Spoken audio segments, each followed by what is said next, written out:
Morning बच्चों, केरलकम memorial CBSE school में आपको स्वागत करता है। बच्चों, पिछले कक्षा में हम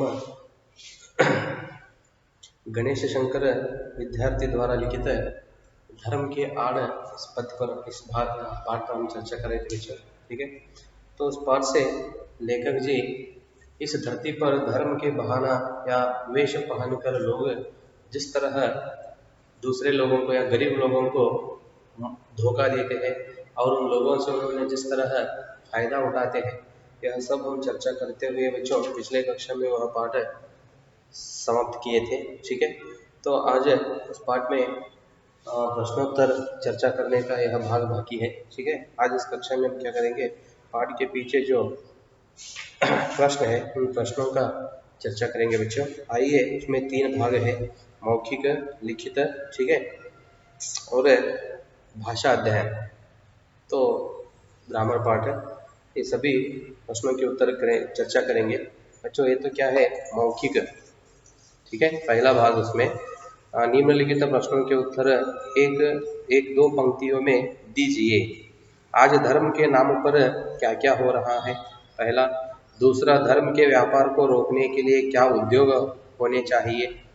और तीसरा, लेखक के अनुसार स्वाधीनता आंदोलन का कौन सा दिन सबसे बुरा था। ठीक है, इस तरह 5 प्रश्न है बच्चे। ये मौखिक प्रश्नों का उत्तर आप लिखना पड़ता है। ठीक है, तो लिख सकते हैं क्योंकि किताब आप अच्छी तरह से पाठ आप सुने हैं। ठीक है, तो इसलिए उन प्रश्नों के उत्तर आप ही लिखना पड़ता है, मौखिक, लिखित। और तीसरा भाग, निम्नलिखित प्रश्नों के उत्तर 50 या 60 शब्दों में लिखिए। ठीक है, तीनों भाग को सभी प्रश्नों के उत्तर पाठ में आए हैं। ठीक है, आप उधर देख कर या फिर और एक बार पाठ पढ़कर आप लिखना पड़ता है। तो आज मैं इस कक्षा में तो इधर घ भाग है, देखो। ठीक है,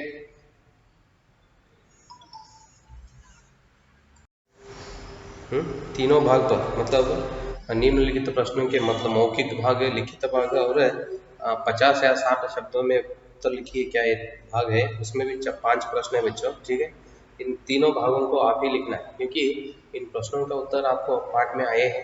ठीक है, पाठ आप अच्छी तरह से सुने हैं और आपको समझ में नहीं आया तो फिर और एक बार पढ़ो। ठीक है, या कौन सा प्रश्न का उत्तर आपको नहीं मिलता या समझ में नहीं आता, मुझे पूछो। ठीक है, चर्चा करेंगे। तो आज इस कक्षा में मैं ये तो घ भाग, चौथा भाग है ना, आशय स्पष्ट कीजिए। ठीक है, इस भाग पर हम चर्चा करेंगे। आइए, पहला प्रश्न देखो क्या है। उबल पड़ने वाले साधारण आदमी का इसमें केवल इतना ही दोष है कि वह कुछ भी नहीं समझता बूझता और दूसरे लोग उसे जिधर जोत देते हैं उधर जूत जाता है। ठीक है, तो इसका आशय स्पष्ट करने के लिए उन्होंने कहते हैं, आइए देखेंगे उसका आशय क्या होता है। देखो उत्तर, उक्त कथन का आशय है कि साधारण आदमी में सोचने विचारने की अधिक शक्ति नहीं होती। वह अपने धर्म संप्रदाय के प्रति अंधी श्रद्धा रखता है। उसे धर्म के नाम पर जिस काम के लिए कहा जाता है वह उसी काम को करने लगता है। उसमें अच्छा बुरा सोचने विचारने की शक्ति नहीं होती। ठीक है, ये तो क्या है, उस क्या उन्होंने वाक्य दिए हैं, इसका आशय है। ठीक है, और दूसरा देखो, यहाँ है बुद्धि पर पर्दा डालकर पहले ईश्वर और आत्मा का स्थान अपने लिए लेना और फिर धर्म, ईमान, ईश्वर और आत्मा के नाम पर अपनी स्वार्थ सिद्ध के लिए लोगों को लड़ाना भिड़ाना। ठीक है, दूसरा है। तो इसका आशय बच्चों देख लो, इस तरह है। भारत में कुछ लोग अपनी स्वार्थ पूर्ति के लिए लोगों का बौद्धिक शोषण करते हैं। वे धर्म के नाम पर तरह तरह की विरोधाभासी बातें साधारण लोगों के दिमाग में भर देते हैं। वे धर्म के नाम पर तरह तरह की विरोधाभासी बातें साधारण लोगों के दिमाग में भर देते हैं। ठीक है, वही और धर्म के नाम पर उन्हें गुमराह कर उनका मसीहा स्वयं बन जाते हैं। इन धर्मांध लोगों को धर्म के नाम पर आसीन से लड़ाया भिड़ाया जा सकता है। कुछ चालाक लोग इनकी धार्मिक भावनाएं भड़का कर अपनी स्वार्थ पूर्ति करते हैं। ठीक है, तो दूसरा है। और बच्चों तीसरा मतलब हाँ, और 4 है। तीसरा देख लो। अब तो आपका पूजा पाठ न देखा जाएगा, आपकी भलमन साहत, ठीक है, हाँ, आपकी भलमन साहत की कसौटी केवल आपका आचरण होगी। इस पंक्ति का आशय देख लो बच्चों। इस उक्ति का अर्थ है कि आने वाले समय में किसी मनुष्य के पूजा पाठ के आधार पर उसे सम्मान नहीं मिलेगा। सत्य आचरण और सदाचार से भले आदमी की पहचान की जाएगी। और चौथा, तुम्हारे मानने ही से मेरा ईश्वरत्व कायम नहीं रहेगा। दया करके मनुष्यत्व को मानो, पशु बनना छोड़ो और आदमी बनो। ठीक है, तो इस पंक्ति का आशय देख लो। स्वयं को धार्मिक और धर्म का तथाकथित ठेकेदार समझने वाले साधारण लोगों को लड़ाकर अपना स्वार्थ पूरा करते हैं। ऐसे लोग पूजा पाठ, नमाज आदि के माध्यम से स्वयं को सबसे बड़े आस्तिक समझते हैं। ईश्वर ऐसे लोगों से कहता है कि तुम मुझे मानो या न मानो, पर अपने आचरण को सुधारो। लोगों को लड़ाना भिड़ाना बंद करके उनके भले की सोचो। अपनी इंसानियत को जगाओ। अपनी स्वार्थ पूर्ति की पशु प्रवृत्ति को त्यागो और अच्छे आदमी बनकर अच्छे काम करो। ठीक है, इस तरह पंक्ति का भाव थे बच्चों। अब पाठ चलते समय आप देख लिए, ठीक है, वो वाक्य भी आए हैं और उस वाक्य का अर्थ क्या होता है यह भी आप समझ लिए हैं। फिर भी आज इस कक्षा में उन पंक्तियों का हम चर्चा किए हैं और उसका आशय क्या है हम देख लिए हैं। आइए बच्चों देखेंगे आगे भाषा अध्याय। ठीक है, ये तो क्या है, व्याकरण भाग है। उदाहरण के अनुसार शब्दों के विपरीतार्थक लिखिए, मतलब विलोम शब्द। ठीक है, विलोम शब्द लिखने के लिए कहते हैं। आइए देखेंगे क्या है। पहला विलोम शब्द, विपरीतार्थक।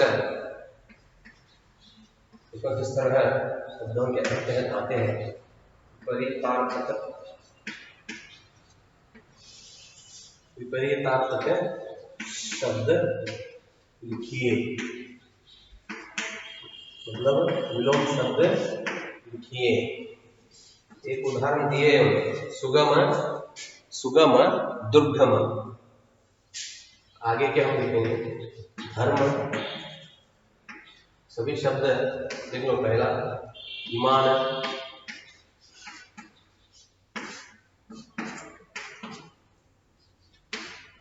साधारण,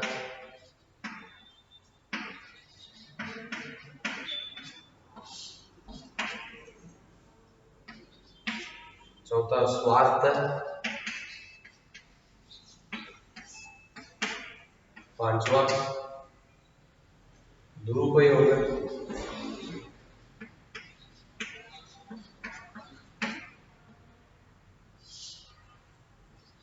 छठवा नियंत्रित,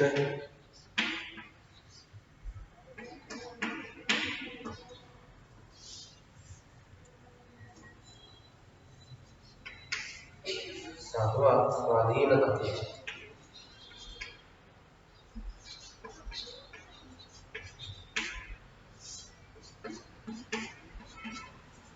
ठीक है, इस तरह हमने शब्द दिए हैं बच्चों। अब क्या करना है, इन शब्दों के विलोम शब्द लिखना है। ठीक है, विपरीत, धर्म, अधर्म, है ना, ईमान, बेईमान,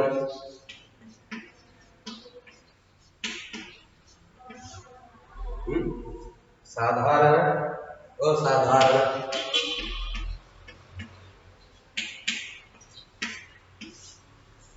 स्वार्थ, निस्वार्थ भी होता है, और परमार्थ, परमार्थ, दुरुपयोग, सदुपयोग,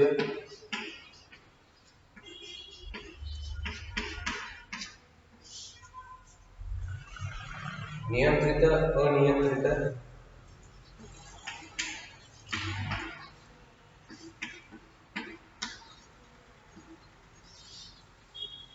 स्वाधीनता, पराधीनता,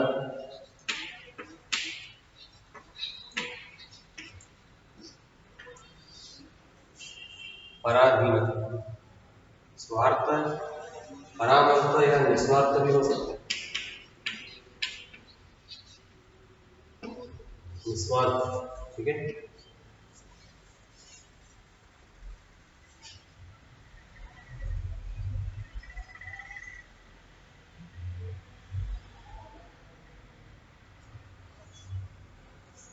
देख लो बच्चों, इस तरह है। ये क्या है? शब्दों के विलोम रूप है। आगे का भाग है दूसरा, निम्नलिखित निम्नलिखित उपसर्गों का प्रयोग करके दो दो शब्द बनाइए। उपसर्ग दिए उन्होंने, ठीक है। उदाहरण के लिए अप, अधिक, मान, ये तो क्या है? अप, उपसर्ग लगाकर शब्द है, अपमान, ठीक है।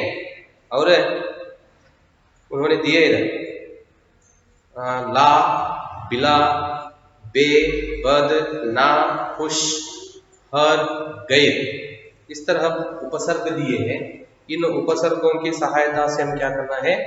दो दो शब्द लिखने के लिए कहा है उन्होंने।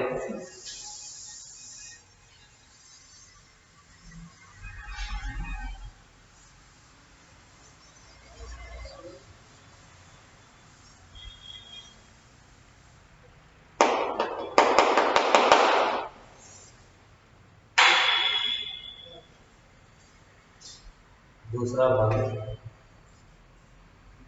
पहले ला,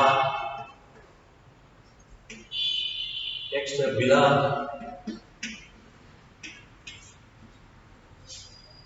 बे,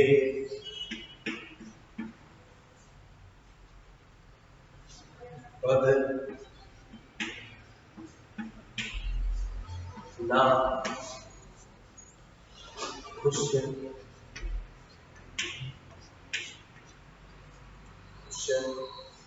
हर, गए, इस तरह उपसर्ग दिए हैं बच्चों। तो इनकी सहायता से हम क्या करना है, या ऐसे उपसर्गों का प्रयोग करते हुए दो दो शब्द लिखना है। ठीक है, पहला ला का देखो, ठीक है।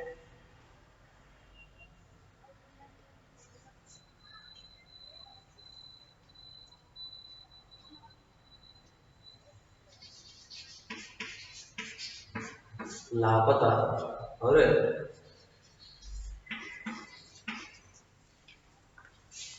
लावारस, ठीक है।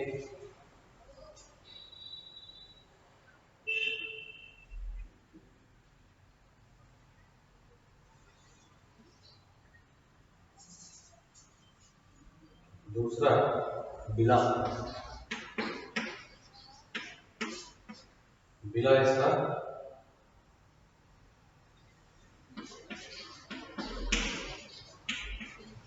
बिलाव जगह,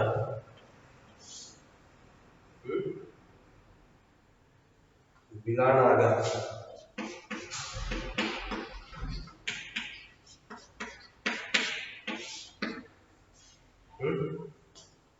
बे,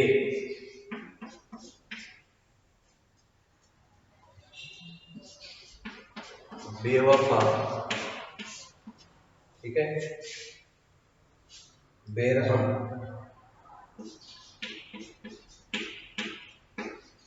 बेरहम, आगे बद,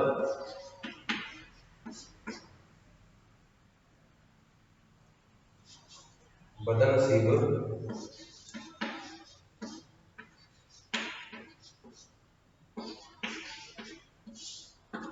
और बदतमीज।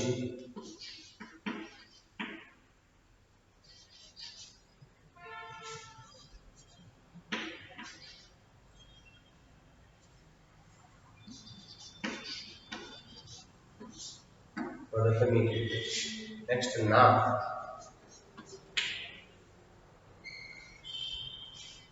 समझ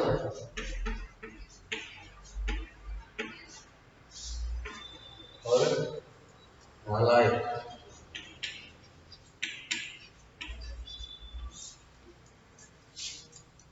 खुश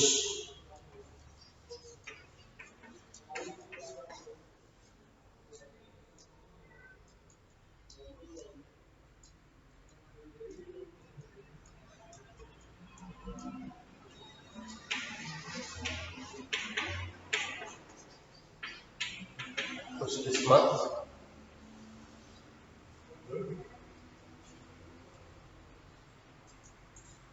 खुशबू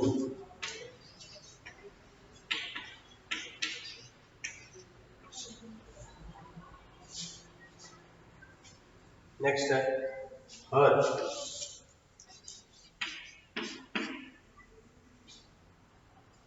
हर वक्त हर दिन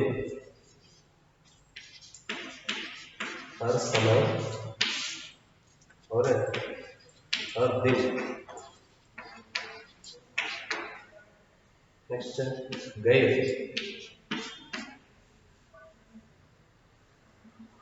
गैर हाजिर गैर कानून।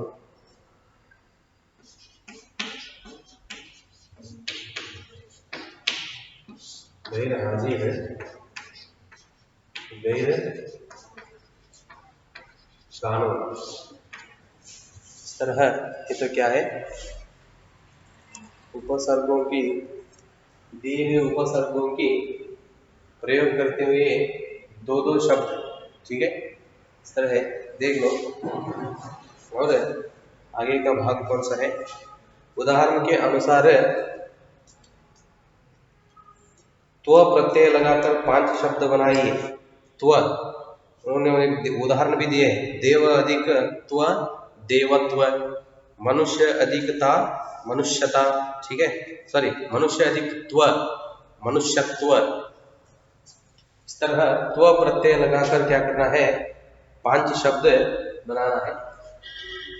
देख लो एक बार ये, तो प्रत्यय लगाकर क्या शब्द बनाना है, ठीक है।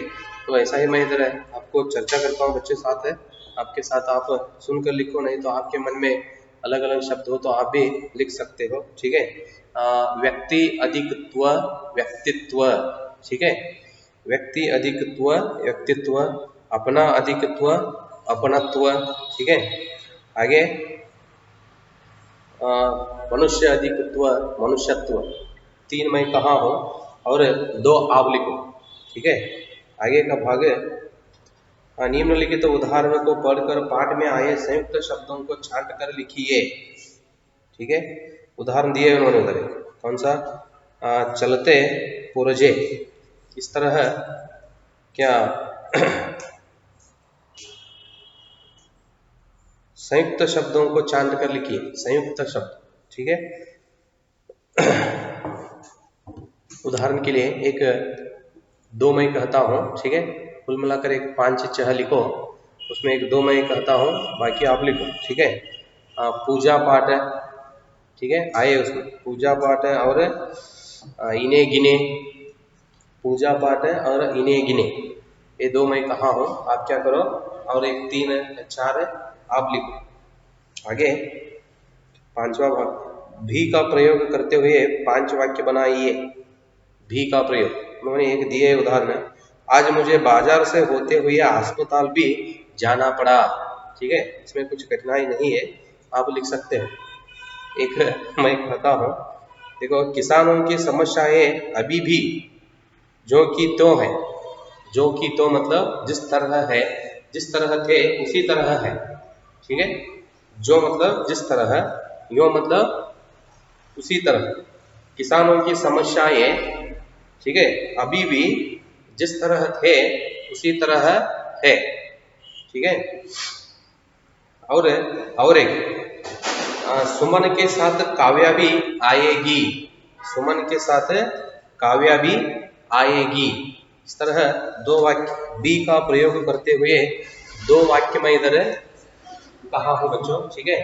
उन्होंने 5 वाक्य लिखने के लिए आदेश दिए हैं, मैं 2 कहा हूं और 3 आप क्या करो, आप ही लिखना पड़ता है।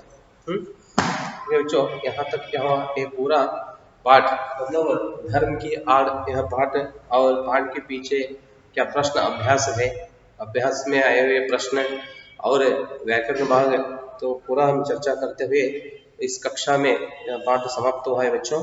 तो अगले कक्षा में और एक नया विषय के साथ हम, नया विषय मतलब नया पाठ देखेंगे। धन्यवाद।